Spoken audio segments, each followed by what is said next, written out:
경제를 잘 알지 못하는 사람을 위한 당장 내 돈이 되는 지식 머니클래스. 오늘의 키워드 먼저 보시죠. 머스크도 아마존도 가세, AI 전쟁 격화. 챗 GPT가 쏘아올린 생성형 인공지능 전쟁. 이 마이크로소프트와 구글의 경쟁이 치열한데요. 마이크로소프트는 오픈 AI의 챗 GPT를 앞세우고 있고 구글은 최근 챗 GPT의 대항마 바드를 출격시켰습니다. 그런데 여기에요. 최근 테슬라 최고 경영자 일론 머스크 그리고 세계 최대 전자상거래업체 아마존까지 참전했습니다. 자, 오늘은 점점 거세지고 있는 글로벌 빅테크들의 생성형 AI 개발 경쟁에 대해서 전문가와 함께 자세히 짚어보겠습니다. 빅데이터 분석 IT 전문가 김덕진 미래사회 IT연구소 소장 모셨습니다. 안녕하세요. 네, 안녕하세요. 반갑습니다. 김덕진입니다. 이런 기술 트렌드들도 이렇게 네. 정기적으로 좀 짚어줘야 되거든요. 네, 맞습니다. 네, 오늘 그래서 모셨습니다. 자, 기존 데이터와 비교 학습을 해가지고 새로운 미디어 창작물을 내는 게 이제 생성형 AI다라고 지난 시간에 그렇죠. 공부를 시켜주셨습니다. 네. 자, 근데 인류의 위협이 된다라고 말한 게 일론 머스크예요. 네. 근데 이 일론 머스크가 AI 우리도 만들겠다 이렇게 참전을 했네요. 그러니까 좀 참 아이러니하죠. 말씀하신 것처럼 우리 모두가 이거 6개월 동안 멈춰야 된다라고 얘기한 일론 머스크가 얼마 안 돼서 갑자기 AI 회사를 만든 거예요. 그러니까 사람들이 이거 뭐지? 라고 이제 얘기를 했죠. 근데 네. 이번에 만든 회사가 이제 X.AI라는 회사로 이제 본인들의 있었던 다양한 회사들을 통합하겠다는 건데요. 네. 핵심은 뭐냐? 트루스 GPT라고 해서 지금 기존에 있었던 챗 GPT가 자꾸 잘못된 오류들을 얘기하는데 본인이 만드는 GPT는 정확한 사실만 얘기할 수 있는 GPT를 만들겠다. 트루스다. 네, 그렇죠. 이제 그렇게 얘기를 하면서 하는 겁니다. 그리고 실제 이걸 만들기 위해서 단순히 그냥 돈만 쓴 게 아니라 인력들을 많이 모으고 있어요. 예를 들면 구글에 있었던 연구진이나 엔지니어들을 데려오기도 하고요. 네. 다양한 형태의 투자를 하면서 또 그들이 가지고 있었던 기존의 스페이스X라든지 여러 가지를 통합하는 이러한 형태들로 보여주겠다라고 하는 게 지금 일론 머스크의 모습이라고 볼 수 있을 것 같고요. 네. 또 한 가지 또 일론 머스크가 알다시피 트위터를 인수했잖아요. 네. 그래서 최근에 또 마이크로소프트한테 소송을 걸려고 하고 있어요. 이게 뭐냐면 마이크로소프트나 챗GPT가 우리 트위터의 데이터를 허락 없이 학습을 시켰다. 아. 근데 이제 이 트위터는 내 거니까 이제 이거에 대해서 너네가 문제가 있으니 이거에 대해서 제대로 불법적으로 너네가 데이터를 소송을 이게 쓰는 거기 때문에 이것에 대해서 이제 소송을 하겠다. 뭐 이런 식의 예고가 되고 있거든요. 그러니까 MS 너희 AI가 똑똑한 게 우리 트위터 자료로 공부한 거 아니야? 네, 그렇죠, 그렇죠. 그래서 소송하는 거군요. 네, 그러니까 그렇게 정말 이제 본격적으로 또 한 번 더 큰 전쟁이 계속적으로 예고되고 있다 이렇게 말씀드릴 수 있을 것 같습니다. 법적 분쟁까지 지금 이어지고 있다. 네. 자, 근데 AI, 생성형 AI 관련해서는 하루가 다르게 계속해서 신기술이 나오고 있어서 뉴스가 그렇죠. 계속 쏟아지고 있는데, 네. 자, 빅테크 기업이라고 하죠. 거대한 이 빅테크 기업들, 네. 구글, MS 이 두 회사부터 좀 짚어주죠. 어떻게 네. 하고 있나요? 일단은 마이크로소프트 같은 경우에는 이제 챗 GPT라고 하는 오픈 AI가 이제 오픈 AI 투자한 회사잖아요. 네. 그래서 이 오픈 AI를 가지고 일단 움직이고 있는데 거기다가 또 오픈 AI가 그림 그리는 그 인공지능 달리라고 하는 녀석을 만들었거든요. 근데 그거를 본인들의 빙챗에다 탑재를 시켰습니다. 그리고 또 최근에는 이제 본인들이 반도체도 직접 설계하겠다 뭐 이런 얘기들까지 하고 있고요. 또 구글 같은 경우에는 이제 어쨌든 시인이라는 뜻을 가지고 있는 바드라고 하는 생성 AI가 나왔는데 이게 우리나라 사람들은 못 썼거든요. 근데 네. 지금 이제 우리나라 사람들로 사용이 가능해졌습니다. 한국어로? 네, 아직은 영어로 물어보긴 해야 되는데 아. 예전에는 한국 사람들이 아예 접근이 안 되는데 이제 접근이 되기 시작하고요. 그 외에 다양한 또 내부 인공지능 팀들을 합치는 이제 움직임도 보여주고 있고요. 네. 그럼 이제 우리의 이 모든 걸 촉발시켰던 오픈 AI의 챗 GPT 같은 경우엔 본인들이 못하는 영역들을 다른 것들을 붙이는 방식으로 해결하려고 하고 있어요. 이른바 이제 외부의 웹 서비스를 연결하는 플러그인의 형태인데요. 예를 들면은 나 일본 여행을 3박 4일 가고 싶어라고 하면 지금까지 챗GPT는 그냥 자기 머릿속에서 소설처럼 그냥 여행을 가는 걸 썼단 말이에요. 네. 근데 외부에 보면 여행 사이트들이 있잖아요.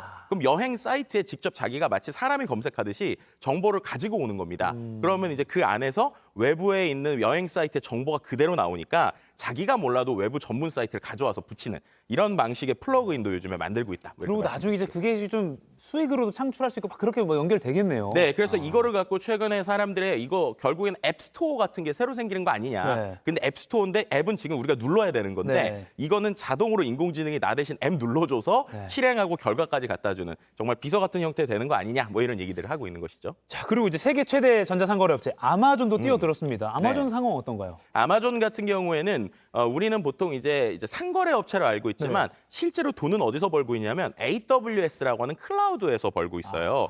근데 이 클라우드가 단순히 용량만 주는 게 아니라 여러 가지 기능들이 붙어 있습니다. 근데 그 기능 중에 이번에 생성형 AI와 관련된 기능을 이제 만든 거예요. 네. 근데 이게 참 재밌는 게 얘네들이 만든 서비스 이름이 베드락이거든요. 베드락. 그러니까는 우리가 알고 있는 큰 기반함. 네. 그러니까 여기 있는 것처럼 큰 암석인 거죠. 넓은 돌. 네, 그러니까 자기네들이 기초가 되겠다는 거예요. 그러니까 자기네들이 뭐 챗GPT처럼 사용자들에게 직접 뭔가 보여주는 게 아니라 네. 어떤 언어 모델의 기본을 만들어 놓을 테니 그것을 가지고 그 위에다가 특화된 서비스를 스타트업들이 만드세요라고 하는 것이죠.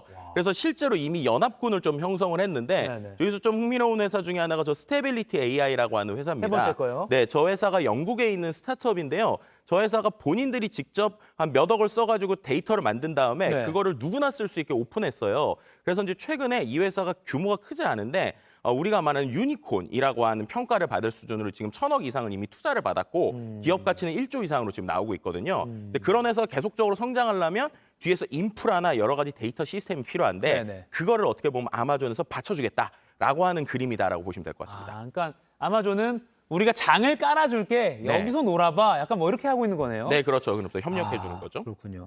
AI 시장은 뭐 앞으로도 계속 좀 커질 것 같고 아까 말씀하신 대로 뭐 앱스토어처럼 이제 뭐 우리의 어떤 작은 소비까지도 뭐 나중에 좀 신경을 쓸 것 같은데 이 생성형 AI 경쟁이 왜 이렇게 치열한 겁니까? 그러니까 지금 이제 그 2월 달에 나온 타임지를 좀 보면 알 수 있어요. 타임지의 표지가 어떻게 돼 있냐면 저런 식으로 실제로 챗 GPT 화면이 타임의 로고를 가릴 정도인데 저 내용이 뭐냐면 군비 경쟁이란 말이 나옵니다. AI 군비 경쟁인데 군비 경쟁이라는 말은 원래 냉전 시대 때 네. 미국하고 소련이 이제 본인들이 가지고 있는 무기들을 계속 만들던 시절에 비유를 한 거죠. 네. 왜 지금 AI가 군비 경쟁에 비유되느냐?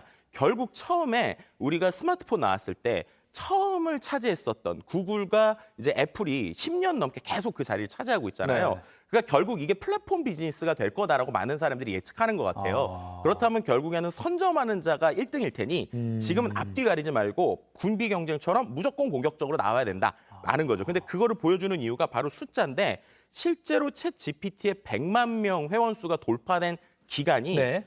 고작 우리가 알다시피 5일밖에 되지 않습니다. 근데 이게 다른 거랑 비교해봐야 놀라워요. 네. 우리가 알고 있는 이른바 스마트폰과 관련된 서비스들이 있거든요. 그 서비스 중에 제일 빠른 게 그나마 우리가 알고 있는 뭐 트위터나 넷플릭스 같은 것들인데 넷플릭스는 실제로 회원가입 100만 명 만드는데 보시는 것처럼 3년 6개월 걸렸어요. 그리고 이제 우리가 알고 있는 아이폰도 100만 사람들이 판매를 하는데 2달 반 걸렸고 인스타그램도 2달 반 걸렸거든요. 그러니까는 지금까지 스마트폰 시대에 2달 반 걸렸던 게 제일 빨랐는데 어떻게 보면 인공지능 시대에서는 5일 만에 100만 명 돌파하니까 야 이거는 새로운 시대의 시작이다라고 생각한 사람들이 다 지금 군비 경쟁 시작했다. 뭐 이렇게 보시면 될 것 같습니다. 챗 GPT 사용자 100만 돌파가 5일밖에 안 걸렸다. 네. 그러니까 빨리 처음을 찾아야 된다. 요 그렇죠. 싸움이 좀 이렇게 치열한 거고.